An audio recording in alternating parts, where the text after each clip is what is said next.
The I flew one, all the way. the one who was like, "Oh no, he was assaulting me because he was naked in his own home. Oh no." To a New York courthouse to watch the TikTok DoorDash girl face a judge to only Oh damn, she's not smiling now. Look at that. She's in jail. Wait, they actually put her to jail?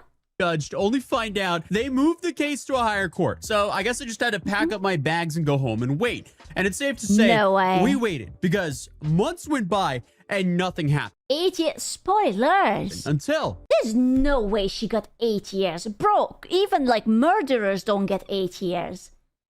Like, she was annoying and she was a hoe, but 8 years? the other day, as she's been hit with a full-blown felony indictment by a grand jury. And we're talking Nonsense. about Olivia Henderson here, aka the DoorDash girl, the TikToker who went viral last year for claiming she was SA'd while DoorDashing, when in reality, Listen, I actually think she was right. Hear me out. Hold on, I'm cooking. If we can make a precedent and say that just because she saw an ugly old man's butt count as essay, that means that every time I look at an ugly or fat or really annoying Karen, I can also sue them for assaulting me. Hold the fuck up. That's... I think I'm onto something. No, hear me out. This would solve so many problems in the future. Because if someone is just really, really annoying or unlikable or really ugly, then you can just sue them. And according to the precedent, that counts as essay. she filmed a dude passed out without clothes on inside of his own home and posted it twice for millions of people to see. And her case now has a major update because for a minute there weren't really many court updates. And trust me, I was checking. I mean, again, I literally flew out to New York thinking something big was about to happen in court. And when I got there, the case had already been moved up to a county court. So the whole thing just got pushed. From the outside, it seemed like nothing was really happening, but I guess it was just moving through the system. So for a while, this case just kind of sat there. And now she's officially been indicted by a grand jury, which basically... Can you imagine doing your job? You see a guy passed out who probably just wanted his chicken nuggies by the time he will wake up. And then not only you get yourself fired, not only you embarrass yourself on the internet, but now you also have to go to court and fight for your life. What a way to go. It must be so painful to be stupid. Jesus. means that this is no longer just TikTok. Like, listen, in your own fucking home, why are you not allowed to have some naked hangover nuggies?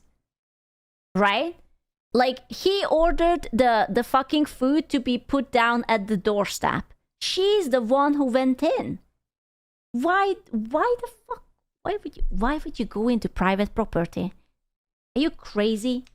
Drama or some sort of like TikTok situation, or I guess some messy viral story. This is a full-on criminal case that's moving forward. And the part that really stuck out to me is the fact that the charges didn't even change whatsoever, which means, I mean, she's still facing the exact same 2 felonies that she was arrested. I don't believe it. I don't believe it that she got 8 years. Bro, even Johnny Somali doesn't get like more than a year, and he was really fucking annoying and disrespectful. For unlawful surveillance and posting that footage online. So the prosecution looked at everything, the video, the investigation. No, he got 6 months. He appealed it, and apparently now it's up to a year, actually. All of her own posts, and essentially they said, yeah, we're not dropping anything, which is not great for her because if you remember how this whole thing started, this was supposed to be her calling out another guy. This was essentially her victim story in her own words. I was working. I was literally working. She's so stupid. She's so stupid. Also, I will never believe anyone who is smiling while telling them that they got assaulted. Like, if you would have actually gotten assaulted, you would be not smiling and telling, like, the best story of your fucking life.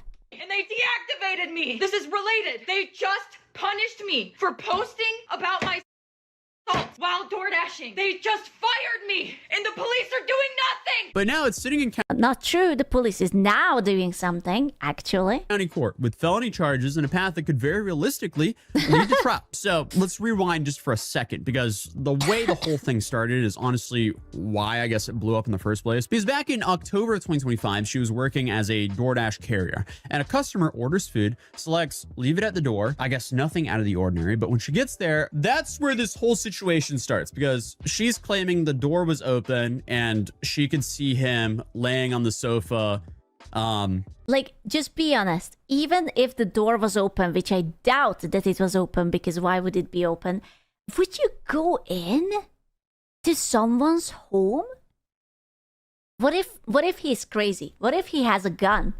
What if he is just, you know, literally anything? Why would you do that? Oh, that was good. Frog emoji, ribbit Ribbit. Hello. Without clothes on. Now, the prosecutors are saying that he was passed out drunk. She really wanted a tip. You know what? I unironically think that you're right. She probably wanted some bonus money. That's why she wanted to hand it over in person. And then there was like no bonus money, no tip. She couldn't complain, so she just went in.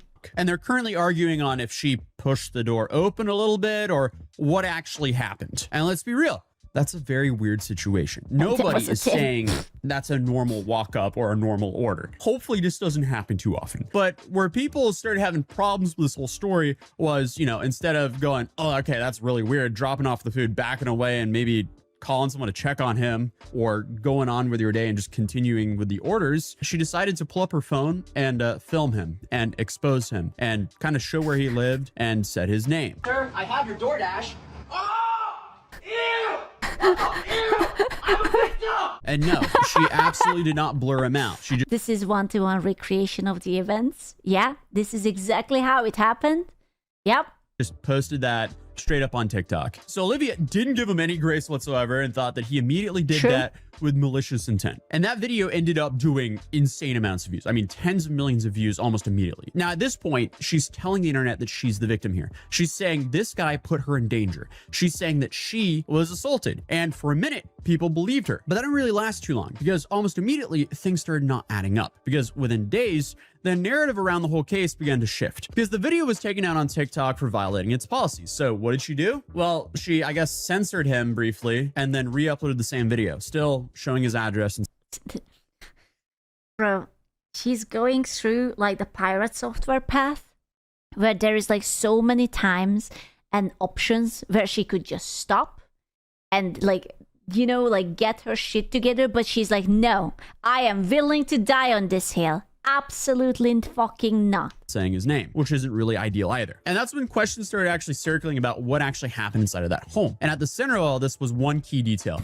whether the front door was truly wide open as she claimed or whether she opened it herself. And I guess that distinction ended up mattering a lot because a lot more information came out. Reports pointed to a doorbell camera footage actually appeared to show her pushing the door open before filming inside. Now, to my knowledge, we haven't had that confirmed by a prosecutor yet. That's why would you push a door in? Why? What kind of crazy bitch does that? You go up to someone's home and you just try to get in. That's crazy. what I wanted to see in court. But at the same time, police also began their own investigation into the incident. But according to their findings, the man inside their home was not engaged with her at all. He was intoxicated, unconscious on the couch, and unaware that any of this was happening. So investigators concluded that, you know, no SA occurred. And the conclusion directly went against the claims that she had been making online, which had initially been presented as a dangerous encounter during a delivery. And now the whole case is being treated as her, unlawfully filming someone within their house and distributing it on the internet. And DoorDash addressed the situation as well. And the company stated that sharing a video of a customer inside their home, along with identifying details, violated its policies. And both the driver and the customer was removed from the platform as a part of this response. Then, about a month after the incident, the legal consequences started. So on November 10th, poor guy just wanted his chicken nuggies. And his account was also removed. Justice for naked guy. 2025, she was arrested and charged with 2 felonies: unlawful surveillance for recording an individual without consent and dissemination of an unlawful surveillance image for posting, the footage online on TikTok. She then later appeared in court, entered a not guilty plea, and the case was moved forward through the system. And that's when the judge made his quit because she asked for no cameras in the court, and he went, wait, so now you don't want cameras? Oh. But after the arraignment, the case was I have a feeling that the judge may or may not be on her side. moved out of the city court and I guess up to a county court, which is, I guess, standard for felony charges. But from the outside looking in, it just felt like nothing was happening because there was no new statements from her or posts. But behind the scenes, the case was still working its way through the system because in New York, before a felony case can actually move forward to trial, it typically has to go through a grand jury.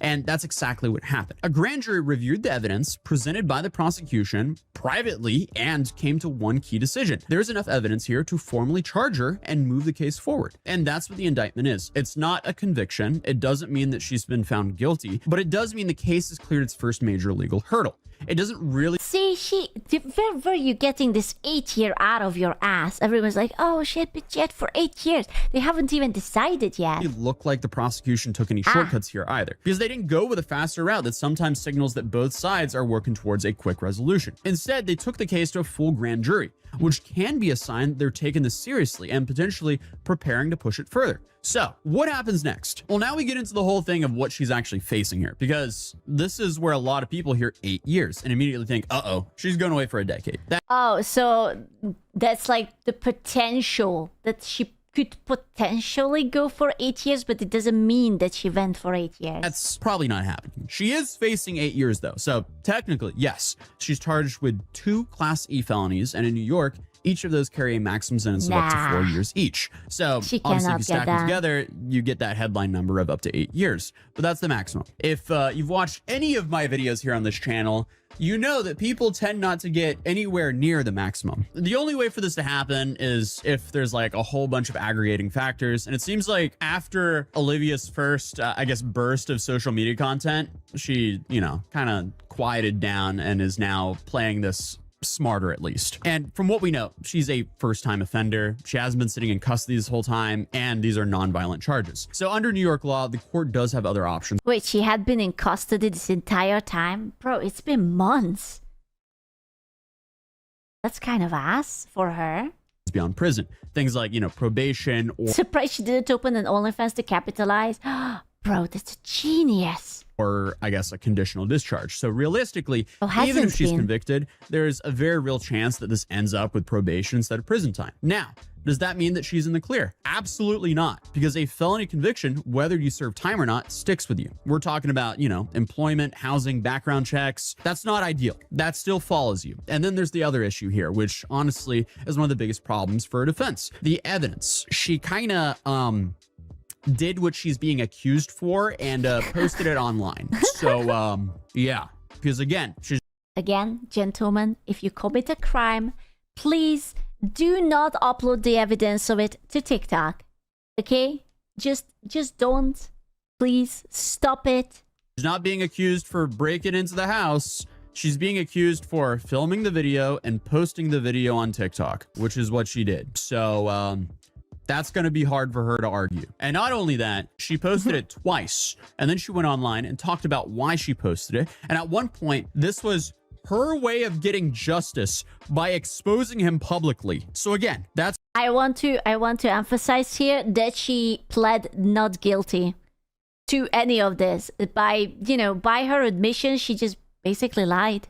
Because she did both of those things that she's being accused of. it's not good, and it shows intent with posting this. So this is definitely an uphill battle for her to fight. And I guess at this point, there's only a few ways this can really go. The first, and honestly the most likely, is some sort of plea deal. I know I said settle in my live stream I did on this. I was just coming off of a very jet-lagged flight. I came off of a 13-hour flight, and I was in a layover, and I made that live stream. So my brain was not firing. I wasn't playing with a full deck of cards at that point. My bad. Plea deal. The reason I'm saying plea deal is because in situations like this, especially when the evidence is this public, taking a deal early usually leads to a better outcome because you just have less risk, lighter sentence, and the case gets resolved without going all the way to trial. And the judges tend to look more favorably on defendants who take responsibility sooner rather than later. But then the second option is to try to fight out the indictment, which would mean that her attorney would file motions to dismiss, arguing that there's not enough evidence or that something about the process is flawed. But realistically, that's an uphill battle. Because again, it's hard to argue that the video doesn't exist and wasn't posted because millions of people have seen the video. So definitely not an easy route. And obviously, after this, She could always just go and blame like a random man that actually random man forced me to do that. It's not my fault, Your Honor. It was actually Tommy Smalldick from The Neighbor who said that I should totally do it. whole criminal trial, It's true. the guy can still sue her. So her problems are not over. But regardless, if they try to fight this, it really just comes down to whether a jury believes the prosecution has proven the case beyond a reasonable doubt. And the longer the case drags on, the less generous a plea deal is going to get. So if she has the opportunity earlier and didn't take it, that could come back to hurt her. Her next court date is currently scheduled for early May Stop schizophrenic for ideas. Oh, I'm just saying, you know. 2026. And that's where we'll start to get a clearer picture on which direction this is all heading. And I feel like my take on this is, yeah, that's a messed up situation. No one wants to stumble into this, but like her response was absolutely insane because instead of leaving or reporting it, you know, or just doing her job and moving on, this became content and now it's evidence. I mean, she went to TikTok way before she went to the police. Like, there's just so many things that are wrong with this. So, I mean, at this point, I guess it's just a waiting game. At least she isn't facing multiple decades in prison like this idiot TikToker, because, I mean, this story. Now, you know what? Her sentence is that she has to become this guy's maid for 6 months. That's it. She will have to clean. She will have to cook. She will have to make him coffee, fold his clothes. That's my sentence. Yep. Story is just crazy. While he's nude, but she's not allowed to look. Okay, that's eye candy. Okay, then that's not allowed. She has to avert her gaze. Okay. Heavily recommend checking out here. But other than that, I'll see you guys in the next video. Peace. A piece. 10 out of 10. I think